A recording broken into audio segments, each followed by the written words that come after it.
जब भी ज़मीर और ज़र्फ का सौदा हो दोस्तों, जब भी ज़मीर और ज़र्फ का सौदा हो दोस्तों, कायम रहो हुसैन के इनकार की तरह। सर, ये वक्फ तरमीमी बिल भारत के गयूर मुसलमानों के ईमान पर, इबादत पर एक हमला है। नरेंद्र मोदी की हुकूमत ने इस मुल्क की सबसे बड़ी अक़लियत के खिलाफ एक ऐलान जंग कर दिया और ये जंग ना सिर्फ मेरे जिस्म पर है, बल्कि मेरी आज़ादी पर, मेरी समाजी और माशी मार्जिनलाइजेशन पर है, मेरी शहरियत पर है, मेरे मदरसे, मस्जिदों, खानखाहों को और दरगाहों को निशाना बनाया जा रहा है। और ये हुकूमत सच्चाई को नहीं बयान कर रही है कि ये तरमीमी बिल से मुसलमानों का तहफ़्फ़ुज़, तरक्की और गुर्बत का खात्मा होगा। ये सरासर झूठ है। सर, अगर आप आइन के आर्टिकल 14 को देखेंगे तो उसमें लिखा हुआ है इक्वल प्रोटेक्शन। अब आप देख लीजिए सर के हिंदू, सिख और जैन को और बौद्ध को उनके एंडोमेंट में तहफ़्फ़ुज़ मिलेगा क्योंकि उनका एंडोमेंट बाय यूजर बरकरार है और उनका एडमिनिस्ट्रेशन उनके हाथ में होगा। कि गैर हिंदू या गैर उनके मजहब का आदमी दान भी दे सकता है उनके लिए, और एंडोमेंट बोर्ड का तहफ़्फ़ुज़ भी मिलेगा क्योंकि उसके ऊपर ओवरराइडिंग क्लॉज अप्लाई नहीं होगा, लिमिटेशन का कानून उस पर अप्लाई नहीं होगा। उसके बरक्स ऑपोजिट आप देख लीजिए, मुस्लिम वक्फ को वक्फ बाय यूजर निकाल दिया गया। एक मुस्लिम वक्फ की जायदाद पर कब्जा होगा, लिमिटेशन लगेगा तो जो एनक्रोचर है, जो खाबिज है, वो रातों रात मालिक बन जाएगा और एक गैर मुस्लिम वक्फ बोर्ड को एडमिनिस्टर करेगा। ये आर्टिकल 14 के इक्वल प्रोटेक्शन का वायलेशन। अब आर्टिकल 14 में सर इक्वालिटी बिफोर लॉ भी है और उसका कैसा वायलेशन हो रहा है कि कोई आर्बिट्ररी स्टेप नहीं ले सकता और कोई भी ऑफिशियल किसी भी तरीके से गलत आर्बिट्ररी फैसला नहीं लगा। यहां पर आप एक डेजिग्नेटेड ऑफिसर को रखकर वो फैसला लेगा कि ये जायदाद वक्फ की है, गवर्नमेंट की है। क्या ये प्रिंसिपल्स ऑफ नेचुरल के खिलाफ नहीं है जिसका तकर्रुर एग्जीक्यूटिव करती है? ये हमारे theory of separation of powers, Bharat के आइन का बेसिक स्ट्रक्चर का हिस्सा है। क्या इसका वायलेशन नहीं है? सर, आर्टिकल 25 का वायलेशन कैसे है कि आप मुसलमानों से वक्फ बाय यूजर छीन रहे हैं और फिर आप कर्ब कर रहे हैं वक्फ वाल औलाद को, मगर वहीं पर दूसरे धर्म के मानने वालों को उनके मजहब पर चलने की पूरी इजाजत है। लफ्ज जो आर्टिकल 25 में इस्तेमाल हुआ सर, वो इक्वली एंटाइटल्ड, यहां पर मुसलमानों के इक्वल एंटाइटल्ड नहीं हो रहा। अभी हम गृह मंत्री का, वजीर दाखिला का यहां पर उनका हमने तकरीर सुनी, यहां पर वो ये कहते हैं, वजीर दाखिला, शायद वो कटमुल्ला की जबान ना कह दें, वजीर दाखिला कहने पर वजीर दाखिला ने अपने बयान में कहा कि बोर्ड और काउंसिल जो होगा वो माने वक्फ इस्लाम से अलग है। सर, अगर ये बात सच है आपकी तो फिर आपको ये कानून बनाने की जरूरत ही नहीं है, आप एक नॉन स्टैट्यूटरी बॉडी बना दीजिए। ये जो कानून बन रहा है ना सर, ये आर्टिकल 26 इसका सोर्स है और आर्टिकल 26 जब इसका सोर्स है तो आर्टिकल 26 का ABCD क्या कहता है कि रिलीजियस डिनोमिनेशन को अपने मजहब के अफेयर्स खुद चलाना, मूवेबल इमूवेबल प्रॉपर्टी को लेना और एडमिनिस्टर करना।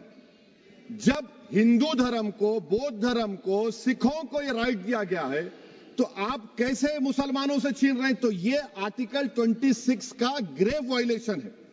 तो सर, अब वक्फ बाय यूजर का मामला देखिए, मिनिस्टर साहब ने कहा कि एंक्रोचमेंट हो रहा है, 17,000 एंक्रोचमेंट हुए हैं। तो यही नरेंद्र मोदी की हुकूमत ने 2014 में उस वक्त के मंत्री ने एक Waqf properties eviction of unauthorised occupants bill को इंट्रोड्यूस किया।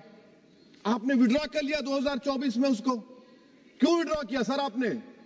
जब आप मान रहे थे कि एंक्रोचमेंट हो रहा है तो आपने बिल को विड्रॉ कर लिया। अच्छा सर, अब वक्फ बाय यूजर को आपने निकाल दिया, माने कंडीशन क्या लगाए कि अगर उसमें डिस्प्यूट होगा और गवर्नमेंट प्रॉपर्टी होगी। सर, डिस्प्यूट तो है।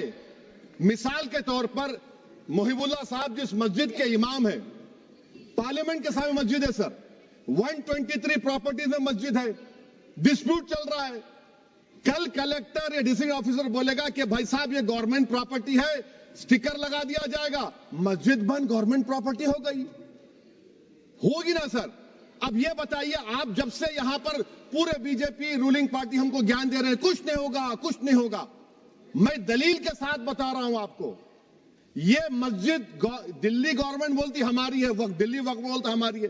तो सर वक्फ बाय यूजर, अगर मैं अपनी गवर्नमेंट के खिलाफ वक्फ बोर्ड वक्फ बाय यूजर इस्तेमाल नहीं करेगा तो क्या है सर? अच्छा, ये अमेंडमेंट जब हो जाएगा तो मुझे कहने दीजिए सर, सिर्फ प्राचीन मंदिरों की हिफाजत होगी, मस्जिदों की नहीं होगी। अब सर आप आ जाइए, अगर डिस्प्यूट मेरा एंशिएंट मॉन्यूमेंट से वक्फ का, एक मिसाल दे रहा हूं, दिल्ली में 172 वक्फ प्रॉपर्टीज एएसआई कंट्रोल में है, मैं तो हार ही गया वो, क्योंकि मेरे पास डॉक्यूमेंट नहीं है। आप कह रहे हैं कि डॉक्यूमेंट चढ़ाओ। अगर मेरा गवर्नमेंट से डिस्प्यूट चल रहा है, मैं तो क्लेम ही नहीं कर सकता, क्योंकि आप जज बनेंगे, आप ही फैसला करेंगे, और जब तक आप फैसला नहीं करते वो वक्फ की प्रॉपर्टी नहीं होगी। वो प्रोविजन डाल दिया आपने। अच्छा, अगर मेरा डिस्प्यूट एनक्रोचर से होगा सर, तो एनक्रोचर में तो आपने तो 107 को डिलीट कर दिया। आप रातों रात खाबिज को, एनक्रोचर को मालिक बना रहे हैं। सर मैं ये पूछना चाहता हूं आपके जरिए हुकूमत से, एक मुंबई में एक बहुत बड़े दौलतमंद है, खोजा बरादरी का यतीम खाना था, उन्होंने 2004 या 5 में 22 करोड़ में खरीद लिया। वो केस सुप्रीम कोर्ट में है। क्या आप उनको मालिक बनाना चाहती हैं लिमिटेशन एक्ट अप्लाई करके? हमको बताइए, हम जानना चाह रहे हैं। और सच्चर कमेटी ने सर 2007 में कहा कि दिल्ली के 123 प्रॉपर्टीज की मार्केट वैल्यू 6000 करोड़ की। आज हम 2025 में आ गए, क्यों आप उन प्रॉपर्टीज के खिलाफ पड़े हुए? 1976 में उस वक्त के वजीर आजम इंदिरा गांधी लेटर लिखा, इसको आप दे दीजिए, मगर आप उसको मानने को तैयार नहीं है। तो सर और एक जो झूठ फैलाया जा रहा है, management empowerment efficient development. Sir this bill takes any management from the hands of Muslims, disempowers the waqf in comparison to any other stakeholder, takes away the efficiency of administration and hampers development. Waqf disempowerment in the name of efficiency, inefficiency is being created. The progress of development from pre-independence till today is sought to be destroyed. Sir अभी हमारे home minister साहब ने फजल पुकाया case का जिक्र किया। Sir मैं आपसे गुजारिश करूंगा कि होम मिनिस्टर जरा अच्छे लोगों को रखकर इंफॉर्मेशन ले। फजल पुकाया का ऑबिटर क्या है? इट इज ऑबिटर, वो रेशियो डिसेंडेंटाई नहीं है जो आपने कहा है। अच्छा सर, शेड्यूल ट्राइब के बारे में कहा, क्या शेड्यूल ट्राइब में मुसलमान नहीं होते? शेड्यूल कास्ट में नहीं होता मुसलमान, शेड्यूल ट्राइब में मुसलमान होता। तो क्या आर्टिकल 25 मेरा चला गया, आर्टिकल 26 चला गया, आर्टिकल 14 चला गया, 15 चला गया, 29 चला गया? लक्षद्वीप का एक मुसलमान एमपी है, क्या उसको राइट नहीं है क्योंकि ट्राइबल है? क्या कह रहे हैं आप?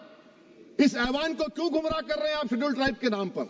सर और एक चीज जो आपको बता रहा हूं सर, अब आप जब आर्टिकल 26 से मेरा सोर्स है, तो आप सेंट्रल वक्फ काउंसिल में 22 में से 11 आप नॉन मुस्लिम को बना सकते हैं।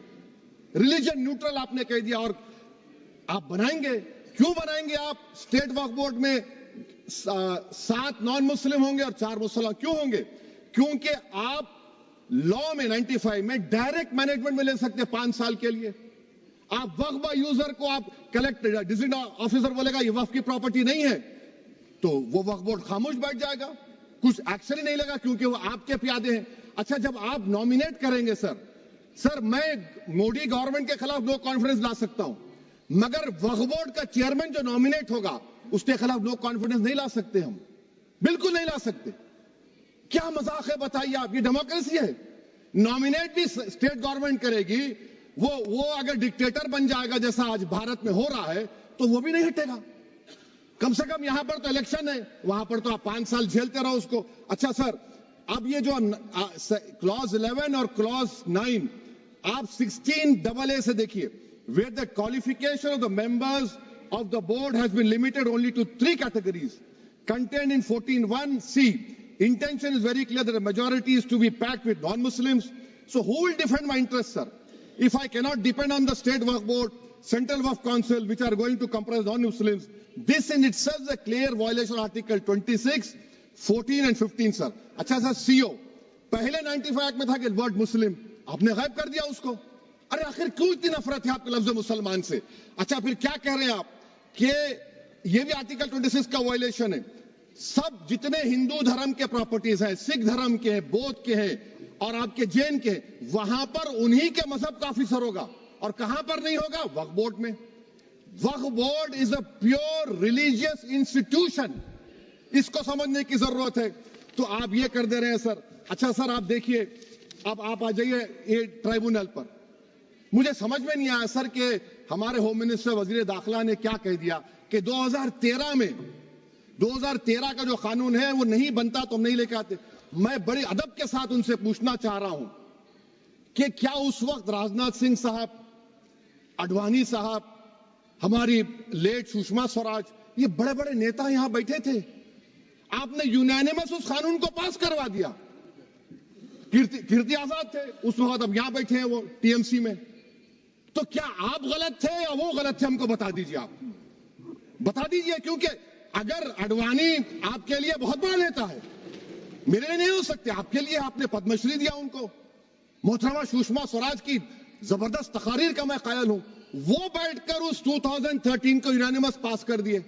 मुझे कंफ्यूजन है कि क्या अमित शाह, नरेंद्र मोदी बड़े हैं या आडवाणी बड़े हैं? आपके लिए आप तय कर लीजिए।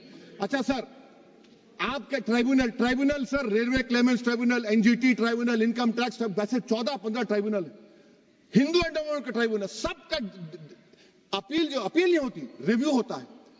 गृह मंत्री सरकार कह रही है कि नहीं, रोक दिए, रोक लगा। कैसे रोक लगाते हैं?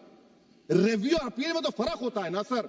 आप ही कह रहे हैं कि पूरे कोर्ट्स में बैकलॉग है और आप अपील कर रहे हैं। अच्छा सर, रिटायर्ड डिस्ट्रिक्ट जज 95 में सिटिंग डिस्ट्रिक्ट जज था, जो एडमिनिस्ट्रेटिव कंट्रोल था सीजीआई साहब, उसको निकाल दिए।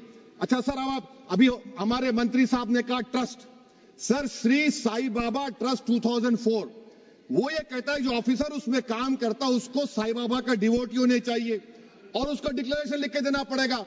यहां पर हो रहा तो यहां पर क्यों नहीं हो रहा? अच्छा सर, आप फिर देख लीजिए, ये आपका हो गया सर। अब अमित शाह साहब ने सेक्शन 2A के बारे में कहा और उन्होंने इस बात का इकरार कर लिया कि दाऊदी बोहरा के लिए यह बनाया गया है। मगर मैं आपके जरिए से गवर्नमेंट से पूछना चाह रहा हूं, आपने तो उस प्रोवाइजो में दाऊदी बोहरा का नाम ही नहीं लिखा। आपने उनको भी थैंक यू कर दिया, उनका नाम क्यों नहीं लिखा आपने? और सर, और गवर्नमेंट क्या कर रही है? आप मुस्लिम समाज में जो बेकार किस्म के लोग हैं उनको एक रास्ता बना रहे हैं, एग्जिट दिखा रहे हैं कि तुम्हें वक्त से बचना है तो तुम्हें ट्रस्ट बना लो। ये क्या कर रहे हैं सर आप? कम से कम उन दाऊदी बोहरा को आप दे देते। अच्छा sir, clause 3V section 36 clause 18 देख लीजिए। Oral waqf, oral appointment has sought to be discontinued even though it is recognized practice in Islam. Muslim personal law is recognized oral waqf and 1937 Shariat Application Act.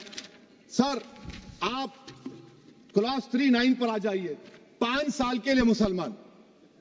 मैं किरण रिजिजू से पूछना चाहता हूं, sir दाढ़ी रखे तो मुसलमान प्रैक्टिसिंग है या क्लीन शेव आपकी तरह है? तो बताइए हमको, प्रैक्टिसिंग क्या होगा? अच्छा, किसी को पकड़ के मॉब लिंच कर दिया और बोले कि JSR का नारा लगाया, और वो JSR का नारा लगाया तो क्या मुसलमान रहेगा? नहीं रहेगा। या फिर देश के प्रधानमंत्री ने कहा था कपड़े देखकर पहचानो, तो क्या कपड़े देखकर आप कह देंगे? अच्छा, अगर कोई क्रिश्चियन हिंदू धर्म कबूल करता है तो क्या वो मंदिर को दे सकता प्रॉपर्टी? फिर भारत के संविधान में आर्टिकल 300 क्यों है सर? राइट टू इक्वालिटी क्यों है? फ्रीडम ऑफ रिलीजन क्यों है? 5 साल कहां से लाएंगे? अच्छा सर, और एक चीज मैं आपको बोल के खत्म कर दूंगा सर। इस बिल में वक्फ औलाद का सर, इसमें आप देखिए clause 4(3)(2), the creation of waqf al-awlad shall not result in denial of inherent rights to heirs, including women heirs or the waqif or any other right of person. Sir, ये article 25 का violation है, शरीयत application act 37 का violation, article 300A का violation है।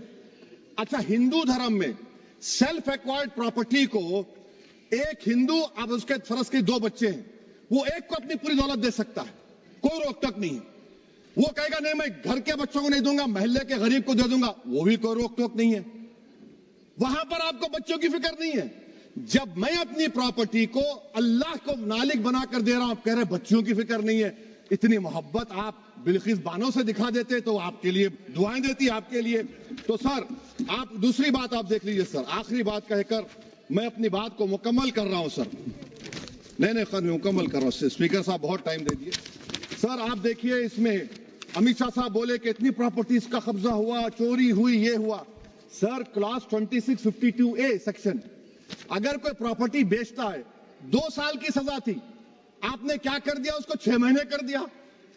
Non available था, आपने available कर दिया। सेक्शन 40 की बात करते हैं। सेक्शन 40 में सर हमको जो ज्वाइंट वर्किंग कमेटी का जो नोट्स दिए, उसमें मिनिस्ट्री ऑफ माइनॉरिटी अफेयर्स ने कहा कि 30 साल में 515 केसेस सेक्शन 40 के और सिर्फ 8 लोग कोर्ट को गए। वक्फ यूजर का कानून तेलंगाना आंध्रा में है, सेक्शन 40 का कानून तमिलनाडु 63 है, आंध्र प्रदेश में 43 है। और सर आप डायरेक्शन दे रहे हैं, अच्छा क्लॉज 4218B देखिए सर, आप रूल बना रहे हैं, कोऑपरेटिव फेडरलिज्म के खिलाफ है, इतना रूल बना रहे हैं। और आखिर में सर मैं आपको बताना चाह रहा हूं स्पीकर साहब, ये बिल का मकसद सिर्फ मुसलमानों को जलील और रुस्वा करना है, मुसलमानों को दूसरे दर्जे का शहरी बनाने का इनका मकसद है। सर अगर आप हिस्ट्री को पढ़ेंगे तो महात्मा गांधी उस वक्त के व्हाइट अफ्रीका में सफेद फार्म अफ्रीका के कानून को महात्मा गांधी ने कहा था कि ये मेरा कॉन्शियंस इसको मानता नहीं, मैं इस कानून को कबूल नहीं करता हूं। तो महात्मा गांधी ने क्या किया, उन्होंने उस कानून को फाड़ दिया। तो मैं गांधी की तरह इस कानून को फाड़ता हूं। ये अनकॉन्स्टिट्यूशनल है सर। इस देश में झगड़े पैदा करने का काम बीजेपी करना चाहती है मस्जिद और मंदिर के नाम पर, इसीलिए मैं इसका कंडेम करता हूं। और मैं आपसे गुजारिश करता हूं कि मैंने अपने 10 अमेंडमेंट दी हैं, आप इसको कबूल करिए सर, मुझे बोलने का मौका दीजिए और उस पर डिवीजन का मैं डिमांड भी करूंगा। Thank you sir.